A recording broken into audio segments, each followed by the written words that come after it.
Bonjour à tous et bienvenue sur la chaîne Deville Armourie. Aujourd'hui nous allons parler des différentes catégories A, B, C, D. Avant de continuer, les informations dans cette vidéo sont valables le jour de sa publication. Les lois évoluent d'année en année et nous ne manquerons pas de vous tenir informés. Toutes les armes sont classées dans 4 catégories différentes et nous allons les traiter du moins dangereux au plus dangereux, car oui, c'est à cela que ça correspond. Pour ce qui est de la catégorie D, il s'agit d'armes où il faut avoir plus de 18 ans pour les acquérir. Cette catégorie comprend les armes blanches, couteaux, dagues, poignards, matraques. Les bombes aérosols incapacitantes ou lacrymogènes, de 100 ml maximum. Les armes à impulsion électrique de contact, par exemple les choqueurs. Les armes dont le projectile est propulsé de manière non pyrotechnique. Les armes à air, ayant une énergie à la bouche comprise entre 2 et 20 joules. Par exemple, les lanceurs de paintball, carabines ou pistolets à air comprimé et les armes de défense type T4E. Petit aparté sur les airsoft. Moins de 0,09 joules, c'est un jouet, c'est achetable et utilisable par tout le monde. De 0,09 à 2 joules, ce n'est pas considéré comme une arme au sens de la loi, mais interdit à la vente aux mineurs. Et pour clôturer la catégorie D, on retrouve bien sûr les armes à poudre noire dont on parlera plus en détail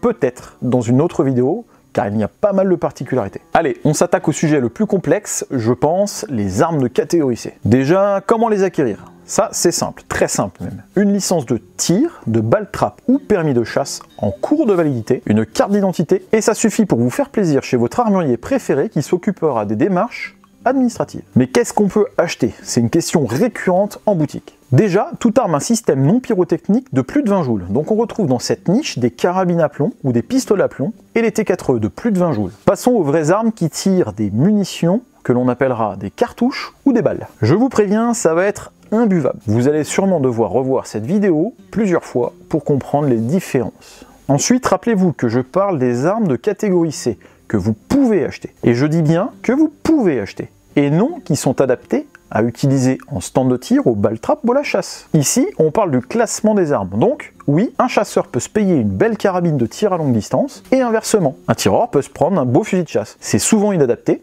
mais c'est pas interdit. Commençons par les fusils à un coup par canon. Exemple, le fusil de chasse de Pépé la mitraille ou le fusil de balle-trappe de Tonton, un canon, 2 canons superposés ou 2 canons juxtaposés. Les canons doivent faire plus de 45 cm ou la longueur totale de l'arme doit faire minimum 80 cm. Les fusils semi-automatiques à canon lisse, on garde la règle de longueur des 45 à 80 et on y ajoute 3 coups maximum, donc 1 dans la chambre et 2 dans le magasin. On retrouve énormément de fusils dans cette configuration, inutile d'en citer tellement la liste est longue. Enfin, les fusils à pompe, là il y a plus de boules. Les canons doivent être rayés et faire plus de 60 cm. La longueur totale de l'arme doit faire minimum 80 cm. La crosse doit être fixe. Le nombre de coups maximum c'est 5, donc 4 dans le magasin et 1 dans la chambre. Encore une fois, beaucoup trop d'exemples à citer. Réponse à la question habituelle, oui.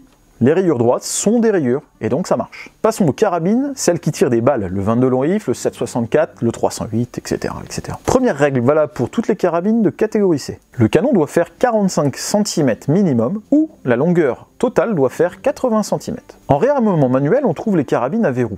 Le grand classique, c'est souvent votre première arme. Vous trouverez aussi des réarmements linéaires, exemple Blazer ou ISSC, et des leviers sous garde. Pour toutes ces carabines, en plus des longueurs minimum, on rajoute une règle de 10 coups maximum dans le chargeur ou le magasin. Donc 10 plus 1. Attention au levier sous garde en calibre 357 Magnum. La munition sera classée en catégorie B et vous ne pourrez pas l'acheter sans une autorisation de catégorie B. En carabine semi-automatique, on sera essentiellement sur des carabines de chasse comme la célèbre Browning Bar ou la Benelli Argo. Pour les tireurs sportifs, vous ne trouverez pas grand chose à part quelques USM1 ou Ruger Mini 14. Des carabines à chargeur amovible modifiées en inamovible avec une capacité maximum de 3 coups. Vous aurez compris, pour rester en catégorie C en semi-auto, il vous faut impérativement un chargeur inamovible, tout en gardant, en plus, les règles de longueur minimum. En carabine à pompe, c'est assez simple. Les 2 longueurs mini à respecter, plus la capacité limitée à 10 plus 1, et ça passe. En exemple 22 long rifle, la Rossi Galerie, et pour le gros calibre, la célèbre Troy PAR, pour Pump Action Rifle. C'est une 308. Pour les chasseurs, on retrouvera un choix important chez Verney-Caron. Voilà, on a fait le tour des catégories C et on passe au B. Déjà, pour ce qui est de l'acquisition, c'est strictement réservé aux tireurs sportifs de la Fédération Française de Tir. Pour pouvoir acheter, il vous faut une autorisation de catégorie B. Si vous ne savez pas comment on fait pour en avoir une, je vous invite à regarder cette vidéo. À présent, parlons de ce qu'on trouve dans les catégories B. Les armes de poing qui ne sont pas classées en D. Exemple, les pistolets à plomb, les lanceurs de billes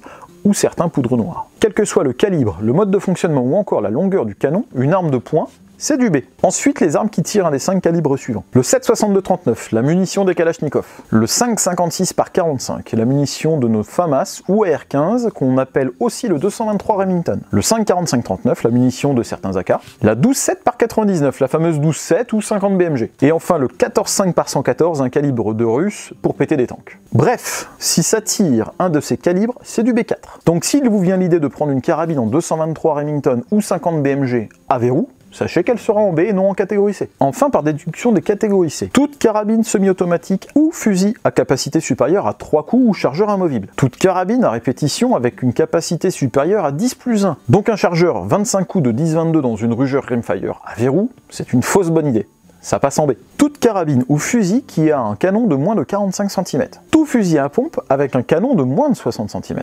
Toute carabine ou fusil qui a une longueur totale de moins de 80 cm. Et spécialement pour les fusils à pompe, on ajoute encore tous les canons lisses, tous ceux à crosse rabattable et tous ceux dont la capacité est supérieure à 5 coups. Voilà, on a fait le tour et vous aurez compris que le choix en catégorie B est très vaste. Pour finir, nous allons parler des catégories A. Dans cette catégorie, on va faire simple, ce sont des armes que nous ne pouvons pas détenir.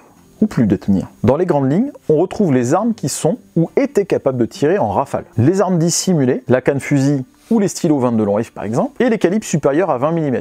Oui, c'est très gros. Et on a quelques exceptions. Pour les tireurs sportifs, il est possible de détenir des chargeurs de capacité comprises entre 10 et 30 coups pour les armes d'épaule classées en catégorie B4. Exemple, les chargeurs d'AR-15. Ou encore des chargeurs de plus de 20 coups pour les armes de poing, uniquement pour les tireurs de TSV. Je tiens à rappeler que d'acheter, vendre ou détenir une ou plusieurs armes et munitions de catégorie A, B, C ou D, sans en avoir l'autorisation, est sanctionné par une peine de prison de 2 ans et une amende de 30 000 €. La peine de prison est de 7 ans et l'amende est de 100 000 € en cas d'infraction commise en bande organisée. J'espère que cette vidéo t'a permis de bien comprendre les différences des catégories. Si tu as la moindre question, n'hésite pas à la poser dans les commentaires, juste en bas de la vidéo. N'oublie pas de t'abonner et ne pas manquer la prochaine vidéo qui sera disponible dimanche prochain à 18 h. Allez, ciao!